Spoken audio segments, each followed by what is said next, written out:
श्रीरुद्रस्तोत्रम्। नमो देवाय महते देवदेवाय शूलिने त्र्यम्बकाय त्रिनेत्राय योगिनां पतये नमः।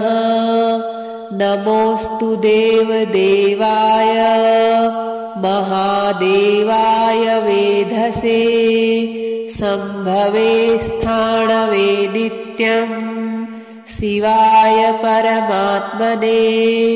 नमः सोमाय रुद्राय महाग्रासाय हेतवे प्रपद्येऽहं विरूपाक्षं शरण्यं ब्रह्मचारिणं महादेवं महायोगमीशानं त्वम्बिकापतिं योगिनां योगदाकारं योगमायासमाहृतं योगिनां गुरुमाचार्यं योगगम्यं सनातनं संसारतारणं रुद्रं ब्रह्माणं ब्रह्मणोऽधिपं शाश्वतं सर्वगं शान्तं ब्रह्माणं ब्राह्मणप्रियं कपर्दिनं कलामूर्तिम् अमूर्तिम् अमरेश्वरम् एकमूर्तिं महामूर्तिं वेदवेद्यं सतां गतिं नीलकण्ठं विश्वमूर्तिं व्यापिनं विश्वरेतसं कालाग्निं कालदहनं कामिनं कामनाशनं नमामि गिरिशं देवं चन्द्रावयवभूषणं त्रिलोचनं लेलिहानम् आदित्यं परमेष्ठिनम् उग्रं पशुपतिं भीमं भास्करं तमसः परम्। नमो देवाय महते देवदेवाय शूलिने त्र्यम्बकाय त्रिनेत्राय योगिनां पतये नमः।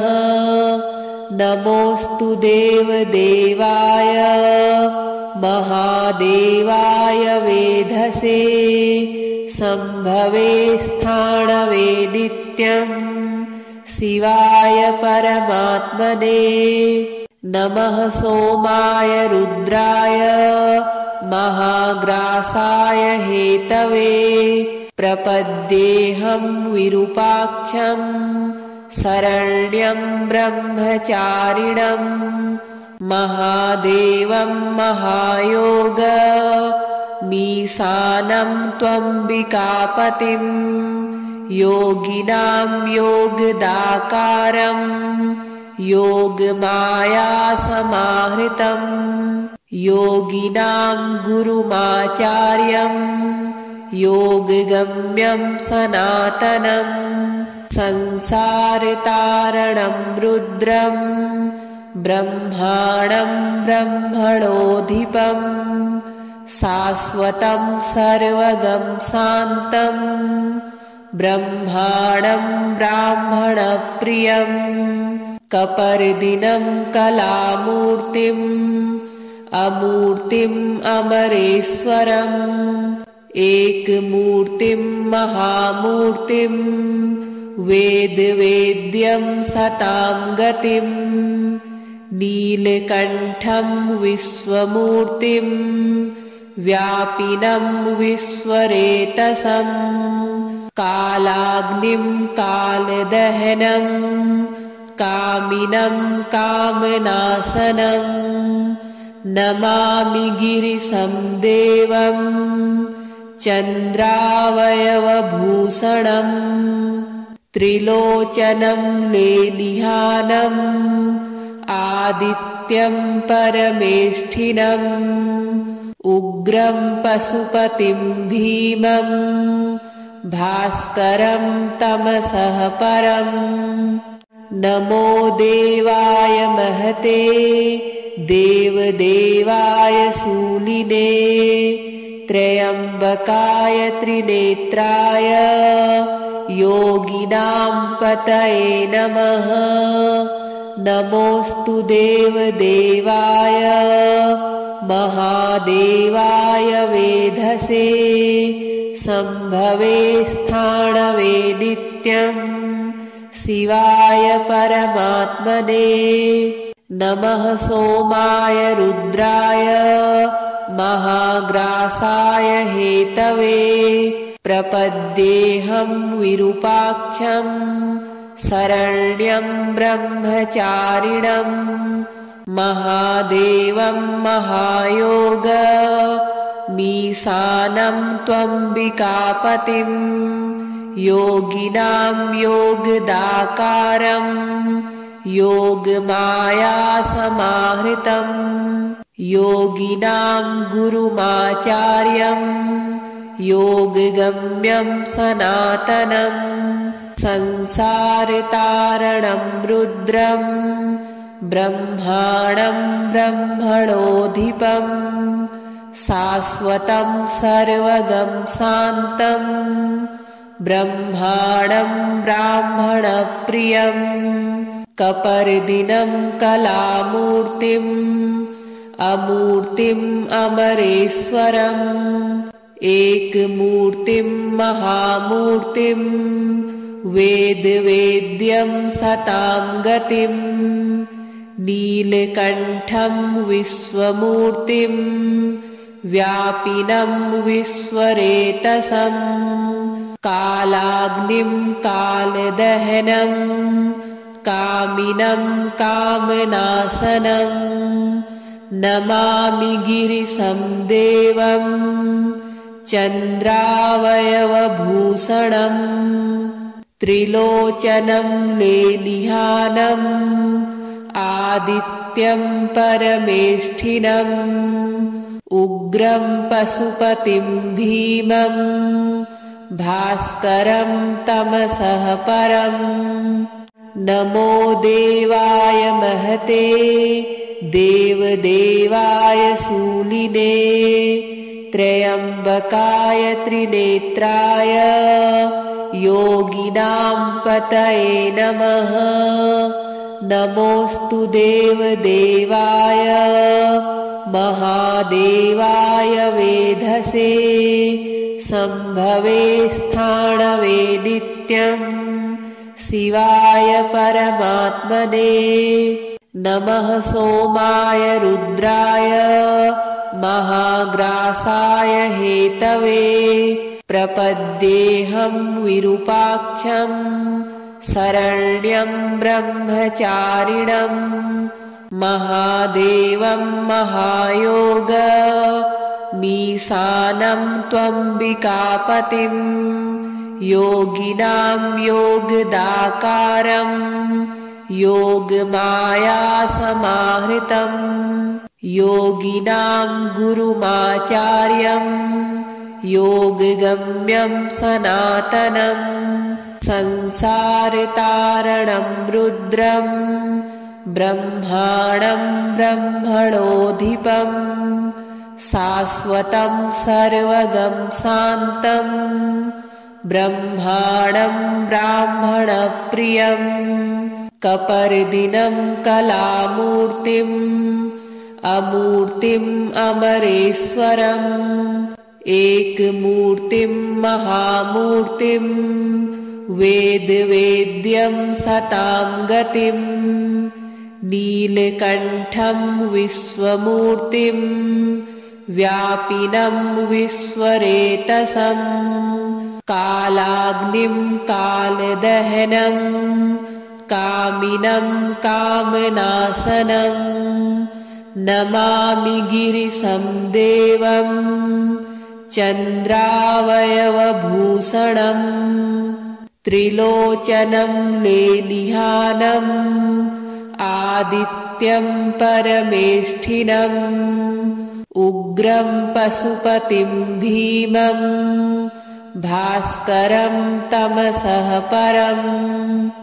नमो देवाय महते देवदेवाय शूलिने त्र्यम्बकाय त्रिनेत्राय योगिनां पतये नमः। नमोऽस्तु देवदेवाय महादेवाय वेधसे सम्भवे स्थाणवे नित्यम् शिवाय परमात्मने। नमः सोमाय रुद्राय महाग्रासाय हेतवे प्रपद्येऽहं विरूपाक्षं शरण्यं ब्रह्मचारिणं महादेवं महायोगमीशानं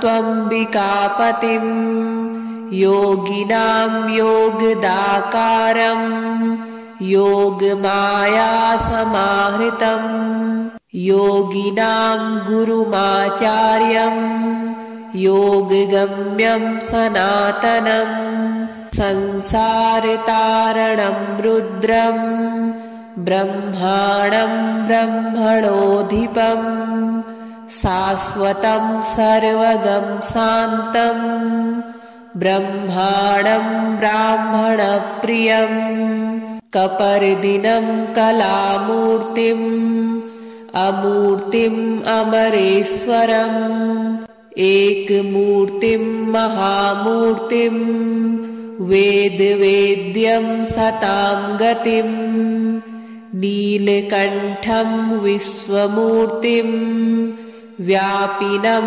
विश्वरेतसं कालाग्निं कालदहनं कामिनं कामनाशनं नमामि गिरिशं देवं चन्द्रावयवभूषणं त्रिलोचनं लेलिहानम् आदित्यं परमेष्ठिनम् उग्रं पशुपतिं भीमं भास्करं तमसः परम्।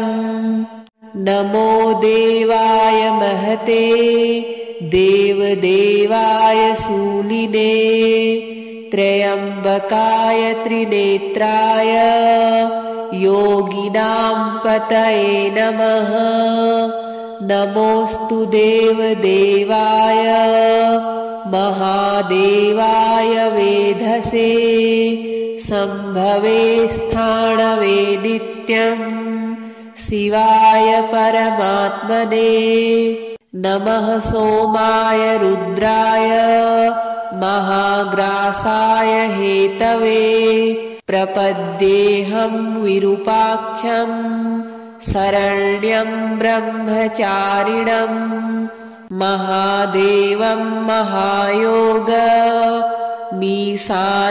त्वम्बिकापतिं योगिनां योगदाकारं योगमायासमाहृतं योगिनां गुरुमाचार्यं योगगम्यं सनातनं संसारतारणं रुद्रं ब्रह्माणं ब्रह्मणोऽधिपं शाश्वतं सर्वगं शान्तं ब्रह्माणं ब्राह्मणप्रियं कपर्दिनं कलामूर्तिम् अमूर्तिम् अमरेश्वरम् एकमूर्तिं महामूर्तिं वेदवेद्यं सतां गतिं नीलकण्ठं विश्वमूर्तिं व्यापिनं विश्वरेतसं कालाग्निं कालदहनं कामिनं कामनाशनं नमामि गिरिशं देवं चन्द्रावयवभूषणं त्रिलोचनं लेलिहानम् आदित्यं परमेष्ठिनम् उग्रं पशुपतिं भीमं भास्करं तमसः परम्। नमो देवाय महते देवदेवाय शूलिने त्र्यम्बकाय त्रिनेत्राय योगिनां पतये नमः। नमोऽस्तु देवदेवाय महादेवाय वेधसे संभवे स्थाणवे नित्यं शिवाय परमात्मने। नमः सोमाय रुद्राय महाग्रासाय हेतवे प्रपद्येऽहं विरूपाक्षं शरण्यं ब्रह्मचारिणं महादेवं महायोगमीशानं त्वम्बिकापतिं योगिनां योगदाकारं योगमायासमाहृतं योगिनां गुरुमाचार्यं योगगम्यं सनातनं संसारतारणं रुद्रं ब्रह्माणं ब्रह्मणोऽधिपं शाश्वतं सर्वगं शान्तं ब्रह्माणं ब्राह्मणप्रियं कपर्दिनं कलामूर्तिम् अमूर्तिम् अमरेश्वरम् एकमूर्तिं महामूर्तिं वेदवेद्यं सतां गतिं नीलकण्ठं विश्वमूर्तिं व्यापिनं विश्वरेतसं कालाग्निं कालदहनं कामिनं कामनाशनं नमामि गिरिशं देवं चन्द्रावयवभूषणं त्रिलोचनं लेलिहानम् आदित्यं परमेष्ठिनम् उग्रं पशुपतिं भीमं भास्करं तमसः परम्। नमो देवाय महते देवदेवाय शूलिने त्र्यम्बकाय त्रिनेत्राय योगिनां पतये नमः। नमोऽस्तु देवदेवाय महादेवाय वेधसे संभवे स्थाणवे नित्यं शिवाय परमात्मने। नमः सोमाय रुद्राय महाग्रासाय हेतवे प्रपद्येऽहं विरूपाक्षं शरण्यं ब्रह्मचारिणं महादेवं महायोगमीशानं त्वम्बिकापतिं योगिनां योगदाकारं योगमायासमाहृतं योगिनां गुरुमाचार्यं योगगम्यं सनातनं संसारतारणं रुद्रं ब्रह्माणं ब्रह्मणोऽधिपं शाश्वतं सर्वगं शान्तं ब्रह्माणं ब्राह्मणप्रियं कपर्दिनं कलामूर्तिम् अमूर्तिम् अमरेश्वरम् एकमूर्तिं महामूर्तिं वेदवेद्यं सतां गतिं नीलकण्ठं विश्वमूर्तिं व्यापिनं विश्वरेतसं कालाग्निं कालदहनं कामिनं कामनाशनं नमामि गिरिशं देवं चन्द्रावयवभूषणं त्रिलोचनं लेलिहानम् आदित्यं परमेष्ठिनम् उग्रं पशुपतिं भीमं भास्करं तमसः परम्। नमो देवाय महते देवदेवाय शूलिने त्र्यम्बकाय त्रिनेत्राय योगिनां पतये नमः। नमोऽस्तु देवदेवाय महादेवाय वेधसे सम्भवे स्थाणवे नित्यम् शिवाय परमात्मने। नमः सोमाय रुद्राय महाग्रासाय हेतवे प्रपद्येऽहं विरूपाक्षं शरण्यं ब्रह्मचारिणं महादेवं महायोगमीशानं त्वम्बिकापतिं योगिनां योगदाकारं योगमायासमाहृतं योगिनां गुरुमाचार्यं योगगम्यं सनातनं संसारतारणं रुद्रं ब्रह्माणं ब्रह्मणोऽधिपं शाश्वतं सर्वगं शान्तं ब्रह्माणं ब्राह्मणप्रियं कपर्दिनं कलामूर्तिम् अमूर्तिम् अमरेश्वरम् एकमूर्तिं महामूर्तिं वेदवेद्यं सतां गतिं नीलकण्ठं विश्वमूर्तिं व्यापिनं विश्वरेतसं कालाग्निं कालदहनं कामिनं कामनाशनं नमामि गिरिशं देवं चन्द्रावयवभूषणं त्रिलोचनं लेलिहानम् आदित्यं परमेष्ठिनम् उग्रं पशुपतिं भीमं भास्करं तमसः परम्। नमो देवाय महते देवदेवाय शूलिने त्र्यम्बकाय त्रिनेत्राय योगिनां पतये नमः।